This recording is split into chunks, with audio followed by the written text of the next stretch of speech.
साधना जी अपने बेटे अनूप और बहू पूजा के साथ रहती थीं।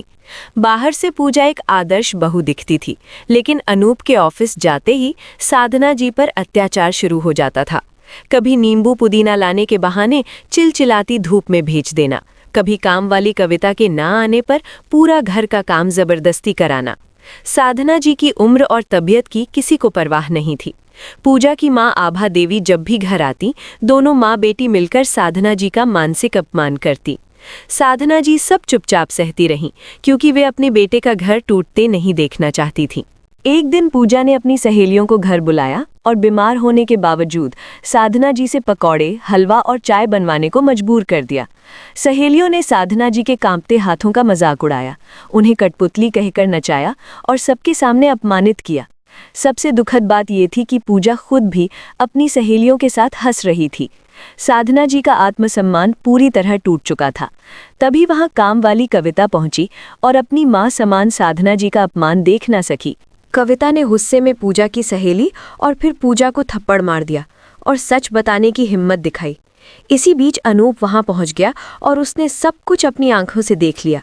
गुस्से में उसने पूजा को सबके सामने फटकारा, उसे मां के पैरों में झुकाया और उसकी सहेलियों व उनके पतियों को बुलवाकर सबको उनकी गलती का एहसास कराया।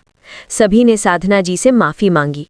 अनूप को ये भी समझ आ गया कि पहले नींबू पुदीने वाले दिन उसकी मां ने झूठ नहीं बोला था, बल्कि वो खुद सच्चाई समझ नहीं पाया था।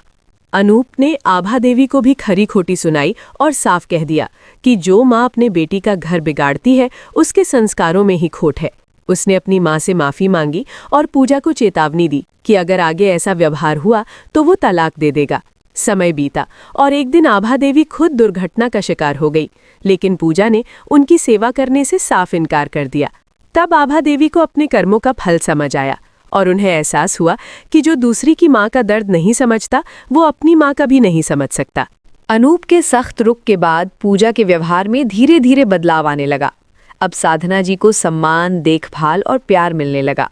कविता भी घर में काम करती रही और अनूप हर समय अपनी माँ के लिए सजग रहने लगा।